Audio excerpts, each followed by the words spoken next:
అందరికీ నమస్కారం. మన ప్రజావాణి ఛానల్లో ఎక్కడైతే వైసీపీ మరియు టీడీపీ జనసేన కూటమి లోక్సభకు గాను అభ్యర్థుల్ని ప్రకటించారో ఆ స్థానాలలో ఎవరికి గెలుపు అవకాశాలు ఉన్నాయి అనే దాని మీద విశ్లేషించుకుంటూ వస్తున్న సంగతి మీకు తెలిసిందే. మనం ఇంతకు ముందు నరసాపురం మరియు తిరుపతి లోక్సభ స్థానాలకు గాను విశ్లేషణ అందించుకున్నాం. ఎవరైనా ఆ వీడియో చూడకపోతే వీడియో లింకును డిస్క్రిప్షన్లో ఉంచుతాను, దయచేసి చూడండి. ఈ వీడియోలో మనం విజయవాడ పార్లమెంటు గురించి విశ్లేషణ చూద్దాం. ఈ పార్లమెంటు గురించి చెప్పే ముందు వీడియోని చివరి వరకు చూడండి, ఎందుకంటే చివరిలో ఒక అనూహ్యమైనటువంటి ట్విస్ట్ ఉంటుంది. ఇక్కడ నుంచి వైఎస్ఆర్ కాంగ్రెస్ పార్టీ తరపున కేశినేని నాని గారు పోటీ చేయబోతున్నారు. టీడీపీ నుంచి కేశినేని చిన్ని గారు పోటీ చేయబోతున్నారు. సొంత అన్నదమ్ములైన వీరు ప్రత్యర్థులుగా మారి పోటీకి సిద్ధమవుతున్నారు. కేశినేని నాని గారు ఇంతకుముందు విజయవాడ ఎంపీగా 2 సార్లు గెలవడం జరిగింది మరియు టాటా ట్రస్ట్ ద్వారా పలు సేవా కార్యక్రమాలు కూడా చేశారు. బెజవాడలో కేశినేని నాని గారు తెలియని వ్యక్తి ఉండరు. మరియు కేశినేని నాని గారు రాజకీయంగా తనకంటూ ఒక ప్రత్యేక వర్గాన్ని ఏర్పాటు చేసుకున్నారు. ఉదాహరణకు విజయవాడ పశ్చిమ అసెంబ్లీ సెగ్మెంట్లో స్థానిక సంస్థల ఎన్నికల్లో జెడ్పీటీసీలు, సర్పంచులు, ఎంపీటీసీలు ఏ అభ్యర్థి అయినా 40% పైగా తన అనుచరులే ఉన్నారు అనేది ఒక వినికిడి. ఆ స్థాయిలో తన వర్గాన్ని కాపాడుకోవడంలో కేశినేని నాని గారు సక్సెస్ అయ్యారనే చెప్పుకోవచ్చు. మరియు కేశినేని నాని గారు పోల్ మేనేజ్మెంట్ చేయడంలో దిట్ట. 2019లో వైసీపీ గాలిలో కూడా తను గెలవడంతో ఈ విషయం రుజువైంది.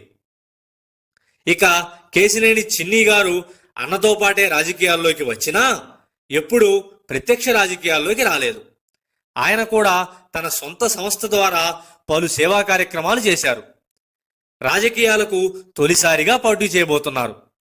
మరియు జిల్లాలోని తెలుగుదేశం పార్టీ నాయకులందరినీ కలుపుకొని వెళ్లడంలో ఆయన విజయం సాధించారనే చెప్పుకోవచ్చు. చిన్ని గారు అతి తక్కువ కాలంలోనే పార్టీ కార్యకర్తలతో లౌక్యంగా కలిసిపోయారు. ఇక ఈ పార్లమెంట్లోని అసెంబ్లీ సెగ్మెంట్లలో ప్రస్తుతం పార్టీల యొక్క బలాబలాలు చూస్తే మనం ఇంత క్రితం వీడియోలో పార్టీల యొక్క బలాబలాలు గురించి విశ్లేషించుకున్నాం. అందులో భాగంగా విజయవాడ సెంట్రల్, విజయవాడ తూర్పు, మైలవరం, నందిగామ, జగ్గయ్యపేటలలో తెలుగుదేశం పార్టీకి గెలుపు అవకాశాలు ఎక్కువగా ఉన్నాయి. మరియు విజయవాడ పశ్చిమలో హోరాహోరీ జరిగే అవకాశం ఉన్న టీడీపీకే ఎడ్జిగా ఉంది. తిరువూరులో హోరాహోరీ పోరు జరిగే అవకాశం ఉంది. ఇక ఈ పార్లమెంట్లో గత 3 ఎన్నికల ఫలితాలు చూస్తే 2009లో కాంగ్రెస్ పార్టీ నుంచి లగడపాటి రాజగోపాల్ గారు 12,000 పైచిలుకు ఓట్ల మెజారిటీతో గెలుపొందారు. 2014లో కేశినేని నాని గారు తెలుగుదేశం పార్టీ తరపున 74,000 ఓట్ల పైచిలుకు మెజారిటీతో గెలుపొందారు. 2019లో మరలా కేశినేని నాని గారే తెలుగుదేశం పార్టీ నుంచి 8,000 ఓట్ల పైచిలుకు మెజారిటీతో గెలుపొందారు.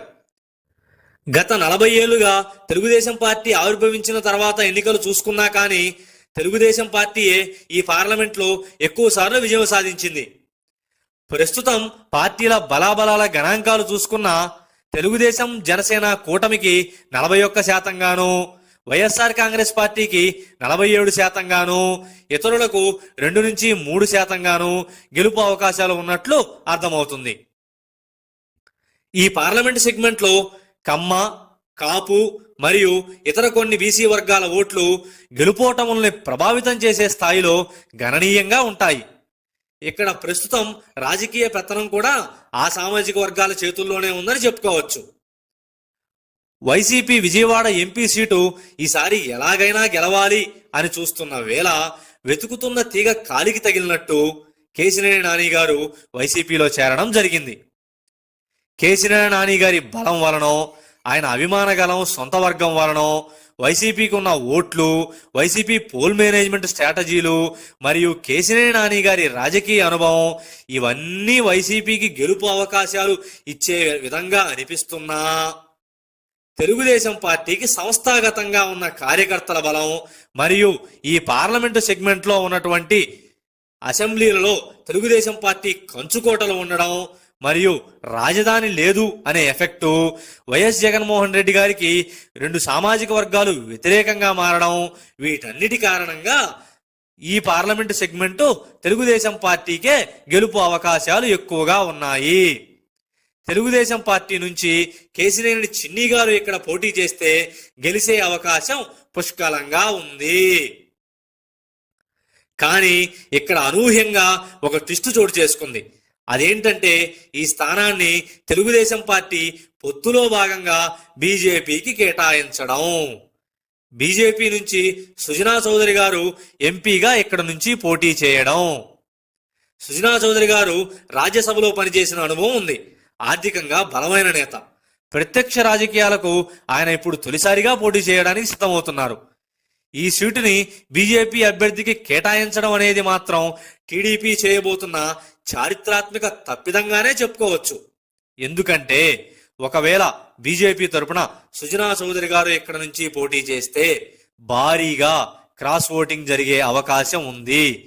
ఈ పార్లమెంట్లోని అసెంబ్లీ సెగ్మెంట్లలో తెలుగుదేశం జనసేన కూటమి ఎమ్మెల్యే అభ్యర్థులు గెలిచినా ఎంపీ అభ్యర్థిగా కేశినేని నాని గారికే ఓట్లు వెళ్లే అవకాశం ఉంది. దానికి గల కారణాలు కేశినేని నాని గారికి ఉన్న విస్తృతమైన రాజకీయ పరిచయాలు, వైసీపీ వ్యూహాలు, ఆయన స్థానికుడు, అందరికీ తెలిసిన ముఖం కారణం, అన్నిటికీ మించి బీజేపీ మీద ఉన్నటువంటి వ్యతిరేకత, రాజధాని పైన వాళ్ళు చూపించినటువంటి వింత వైఖరి, రాష్ట్రానికి బీజేపీ ఏమీ చేయలేదు అనే భావన ప్రజల్లో బలంగా ఉండడం, ఇన్ని వ్యతిరేకతల కారణంగా ఈ సీటుని కూటమి కోల్పోయే అవకాశం ఉంది. ఎలా అయినా ఈ సీటు గెలవాలి అని సుమారు 10 ఏళ్ల నుంచి కలగా 1000 కళ్ళతో ఎదురు చూస్తున్నటువంటి వైఎస్ఆర్ కాంగ్రెస్ పార్టీకి తెలుగుదేశమే ఎదురెళ్లి మరీ ఈ సీటుని వాళ్ళ చేతిలో పెట్టినట్లు అవుతుంది.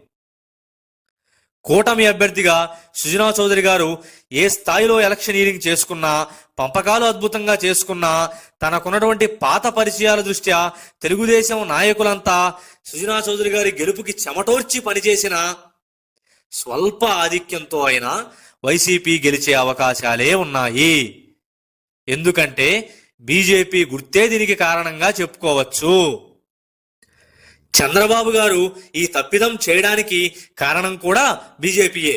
అసలు బీజేపీ పొత్తులో ఉంటుందా ఉండదా, బీజేపీ పొత్తులో ఉండకూడదు అని తెలుగుదేశం జనసేన అభిమానుల్లో 70% మంది కోరుకుంటున్న తరుణంలో అసలు పొత్తు ఉంటుందా ఉండదా అని మెయిన్ స్ట్రీమ్ మీడియా కూడా ఒక సందేహం వ్యక్తం చేస్తున్న సమయంలో బీజేపీతో పొత్తు టీడీపీ జనసేనకి ఉండి తీరుతుంది అని ప్రజావాణి ఒక విశ్లేషణ కూడా అందించింది. ఈ పొత్తు వల్ల జరిగే నష్టాలేమిటి, లాభాలేమిటి, పొత్తు లేకపోతే జరిగే లాభ నష్టాలేమిటి అనేది కూడా ఆ వీడియోలో క్లుప్తంగా విశ్లేషించాను. అసలు ఈ పొత్తుకు గల కారణం లోకేష్, అమిత్ షాల ఒక్క మీటింగ్. అసలు ఆ మీటింగ్లో ఏం జరిగింది, కేవలం ఆ మీటింగ్ కారణంగా భవిష్యత్తులో తెలుగుదేశం పార్టీకి రాబోతున్న ఉపద్రవం ఏమిటి, అసలు తెలుగుదేశం పార్టీ అస్తిత్వాన్నే లేకుండా చేయాలి అని పవన్తో కలిసి బీజేపీ చేస్తున్నటువంటి అతి భారీ కుట్ర ఏమిటి అనేది కూడా నేను నెక్స్ట్ వీడియోలో మీకు ఎక్స్క్లూజివ్గా అందిస్తాను. ఇలాంటి రాజకీయ విశ్లేషణల కోసం దయచేసి ప్రజావాణిని సబ్స్క్రైబ్ చేసుకోండి.